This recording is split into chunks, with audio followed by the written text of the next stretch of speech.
सबसे ताकतवर है, चाहे वो हमारा ब्यूरोक्रेसी का एक पूरा का पूरा बटालियन मौजूद है, सारे मुल्क के सियासतदान हैं, बाकी जो ताकतवर लोग हैं सब इसी शहर में हैं। मगर अफसोस के साथ कि जब से ये शहर बना, जब से इस मुल्क में हम नस्लों से सियासत करते आ रहे हैं, हम जिस काम के लिए हम इधर आते हैं वो हम पूरा नहीं करते। हम यहां पहुंच के साजिशें शुरू कर देते हैं, एक दूसरे के खिलाफ लड़ना को तरजीह देते हैं। कभी एक तिहाई में सियासतदानों की लड़ाई के नतीजे में नुकसान होता है, किसी दूसरा तिहाई में जनरलों की एडवेंचरिज्म की वजह से कोई कू हो जाता है और हम सब का नुकसान हो जाता है। अपने अवाम को अमन दिलवाना है तो क्या करना चाहिए? हम दिन रात अगर आप टीवी को खोले तो हम एक दूसरे को गालियां दे रहे हैं, बुरा भला कह रहे हैं, या हम चोर है या वो चोर है, या हम गद्दार थे या वो गद्दार है। और हमें कहीं न कहीं कोई तरीका निकालना पड़ेगा कि हम अपना लड़ाइयां लड़ते रहें, मगर सियासत के दायरे में रह के, कि हर पाकिस्तानी के लिए खास तर जो पाकिस्तान के सियासी कारकुन हैं, वो जो बांग्लादेश का हालात है वो बड़े गौर से देख रहे हैं। अब देखें, जो एहतजाज वहां शुरू हुआ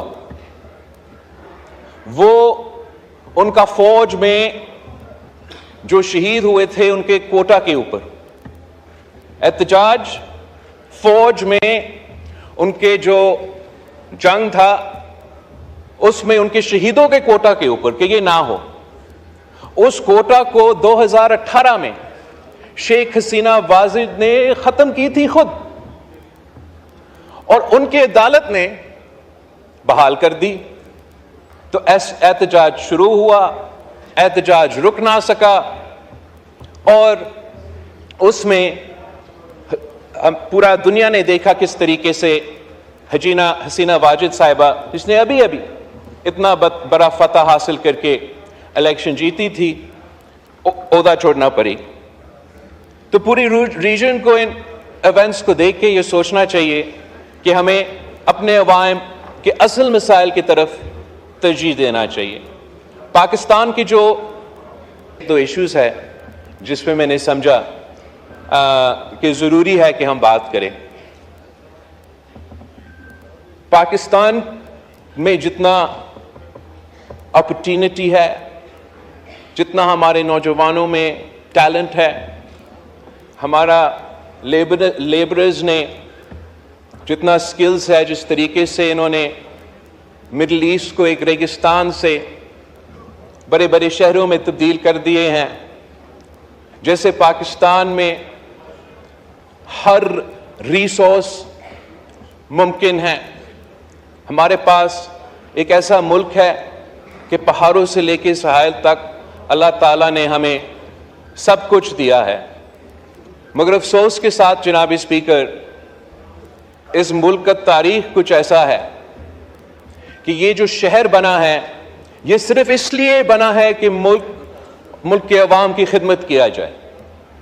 इस शहर का ना कोई तारीख है, इसके अलावा ना कोई वजह था, ना कोई बुनियाद है। ये बना इसलिए कि हमने इस मुल्क का कैपिटल बनाना था और यहां बैठ के हमने इस मुल्क के अवाम के मसाइल हल करने थे।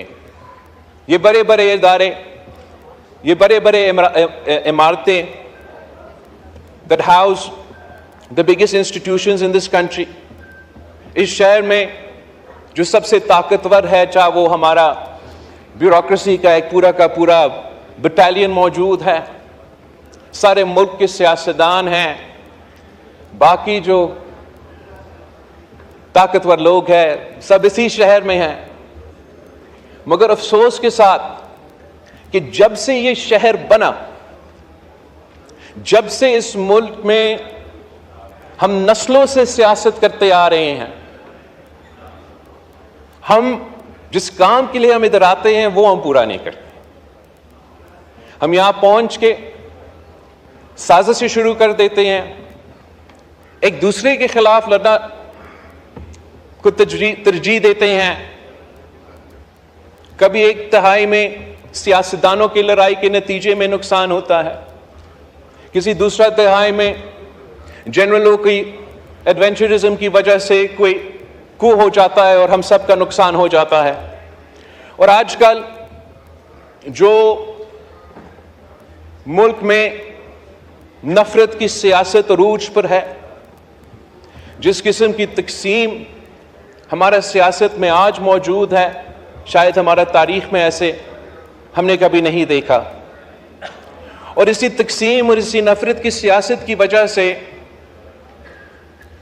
पाकिस्तान की अवाम जो इस वक्त मुआशी बहरान से गुजर रहे हैं, महंगाई, बेरोजगारी, गुर्बत से तंग हैं, हम नहीं सही तरीके उनका मदद कर सकते हैं। जिस तरीके से मुल्क के चारों कोने में लॉ एंड ऑर्डर के सूरत हाल मुश्किल होता जा रहा है, हम वो मिनिमम बैक कंसेंसस इस हाउस में पैदा भी नहीं कर सकते हैं कि अगर हमने अपने मुल्क का तहफ़्फ़ुज़ करना है, दहशतगर्दों का मुकाबला करना है, अपने अवाम को अमन दिलवाना है, तो क्या करना चाहिए। हम दिन रात अगर आप टीवी को खोले तो हम एक दूसरे को गालियां दे रहे हैं, बुरा भला कह रहे हैं, या हम चोर है या वो चोर है, या हम गद्दार थे या वो गद्दार है। और हमें कहीं न कहीं कोई तरीका निकालना पड़ेगा कि हम अपना लड़ाइयाँ लड़ते रहें, मगर सियासत के दायरे में रह के। और जब एक तरफ सियासत है, वहाँ हमारा जिम्मेदारी है कि हम मिलके जो मुश्किलात कौम इस वक्त का मुकाबला कर रहे हैं, हम उनको एक हल निकालें। मैं एक एग्जाम्पल साइट करना चाहूँगा जनाब स्पीकर, कि हर पाकिस्तानी के लिए, ख़ास तर जो पाकिस्तान के सियासी कारकुन हैं, वो जो बांग्लादेश का हालात है वो बड़े गौर से देख रहे हैं। अब देखें, जो एहतजाज वहां शुरू हुआ वो उनका फौज में जो शहीद हुए थे उनके कोटा के ऊपर। एहतजाज फौज में उनके जो जंग था उसमें उनके शहीदों के कोटा के ऊपर कि ये ना हो। उस कोटा को 2018 में शेख हसीना वाजिद ने खत्म की थी खुद, और उनकी अदालत ने बहाल कर दी। तो एहतजाज शुरू हुआ, एहतजाज रुक ना सका, और उसमें पूरा दुनिया ने देखा किस तरीके से हसीना वाजिद साहिबा, जिसने अभी अभी इतना बड़ा फतह हासिल करके इलेक्शन जीती थी, ओहदा छोड़ना पड़ी।